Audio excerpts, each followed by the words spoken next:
Bonsoir à tous et bienvenue dans cet autre numéro de la Brève sportive. On ouvre notre bulletin cette fois avec du beach volley et la Côte d'Ivoire qui termine à une marche du podium du championnat d'Afrique U17 dans la zone 3 qui s'est tenue du 27 septembre au 1er octobre 2025 à Accra au Ghana. Après un brillant parcours dans le groupe B, la doublette Seko Junior s'est inclinée en demi-finale face au Niger avant de perdre la bataille pour la 3e place à l'épreuve de la sélection du Bénin. À noter que 5 pays dont le Bénin, le Ghana, le Niger, le Togo et la Côte d'Ivoire ont pris part à cette compétition. Perdu de vue depuis la préparation de l'Afrobasket masculin 2025, Mo Bamba se remet à l'affiche.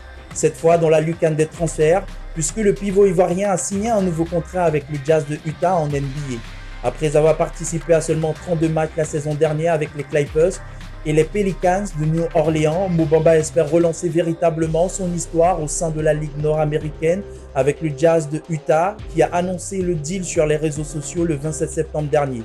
Si les détails de l'accord n'ont pas été dévoilés, Mo Bamba, 6e au Magic Orlando lors de la draft 2018, s'entraîne pour entamer une 8e saison en NBA.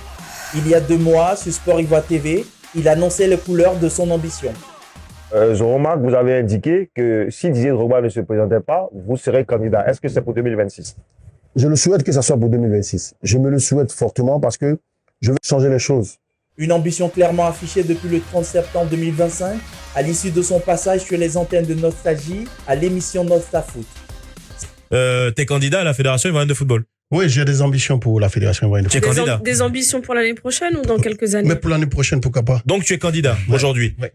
Premier à s'est déclaré ouvertement pour affronter Yacine Idriss Diallo pour le fauteuil de président de la Fédération ivoirienne de football, l'ex-défenseur international n'a pas manqué l'occasion de mettre un tacle appuyé à Jacques-Bernard Anouma qui, sur le même plateau, évoquait des relations glaciales avec Didier Drogba. Quand est-ce qu'on sait qu'on est prêt? Quand est-ce qu'eux, ils savent que nous sommes prêts? Parce qu'à un certain moment, il faut passer le relais. C'est ce qui dérange un peu certains de nos cadors, ceux qui nous ont, un temps soit peu, nous ont guidés. Ça les dérange que nous, les jeunes aujourd'hui, on veut prendre les devants des choses. Je veux dire que quand Didier allait le voir, Idriss n'était même pas encore candidat. On parlait un peu de Malik. Donc, en aucun moment, il disait Malik Toé. Malik Toé. Donc, quand il dit que il avait Idriss, je trouve que c'est pas correct. Je pense pas qu'en ce moment, il avait de bons rapports avec Sori. Donc, aucun des deux, l'autre n'était pas là, il n'avait pas de rapport avec Sori. Donc, il pouvait laisser Didier tranquillement aller. Ouais. Oui, c'était déjà prédestiné que quelqu'un qui avait quand même dirigé ou bien entretenu le GX soit au devant de cette FIFA-là. Donc, l'arrivée de Didier peut-être mélanger un peu les calculs qu'ils avaient déjà posés. Donc, pour moi, c'était ça. Pour l'élection prévue en 2026, pas certain que Zoromark parte faire campagne auprès de la FAD, dirigée par l'ex-président de la FIFA. Les 10 et 14 octobre prochains s'ouvre la 9e et 10e journée des qualifications de la Coupe du Monde 2026. Hermès Fayet, comme d'accoutumé, était face à la presse pour délivrer la liste des éléphants convoqués. 23 joueurs parmi lesquels on retrouve les habitués. On va commencer avec les 3 gardiens de but. Yaya Fofana, Koné Mohamed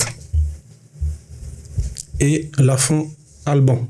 Voilà donc pour les 3 gardiens de but. Avec les défenseurs, Agbadou Emmanuel, Doué Guela. Depuis la Coupe du Monde 2014, la Côte d'Ivoire n'a plus été présente à une phase finale de Coupe du Monde. Leader du groupe F avec seulement 1 point d'avance sur le Gabon, les éléphants ont-ils des raisons de craindre le spectre des qualifications des mondiaux 2018-2022? L'affiche de la finale du tournoi UFOAB U17 qualification pour la CAN de la catégorie est connue. Ce sera la Côte d'Ivoire face au Ghana. La Côte d'Ivoire a validé mardi son billet pour le dernier acte du tournoi grâce à sa victoire 2-1 sur le Burkina Faso. Quant au Ghana, il a pris le meilleur 2-0 sur le Nigeria dans le duel 100% anglophone. La finale du tournoi est prévue pour le vendredi 3 octobre 2025 au stade Charles Konan-Banny de Yamoussoukro.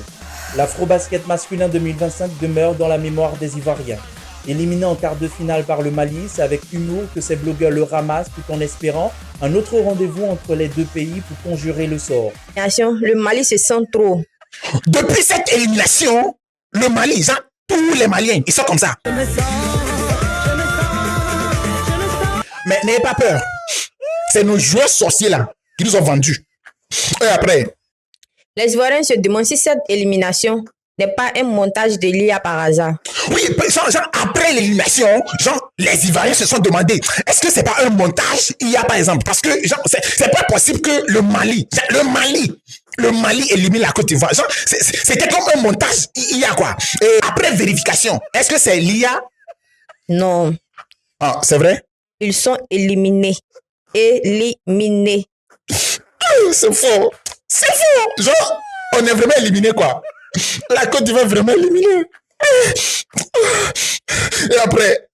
Actuellement, les voisins profitent pour briser la Côte d'Ivoire. Actuellement, les voisins, genre les voisins là, ceux-là, et puis voilà, ils profitent pour briser la Côte d'Ivoire. Genre c'est comme si ils ont cherché moyen jusqu'à ils n'ont pas trouvé. Donc, c'est l'occasion pour eux aussi de briser un peu la Côte d'Ivoire. Recevez votre délivrance maintenant. Les Vados. À demain pour un autre numéro de la Brève sportive.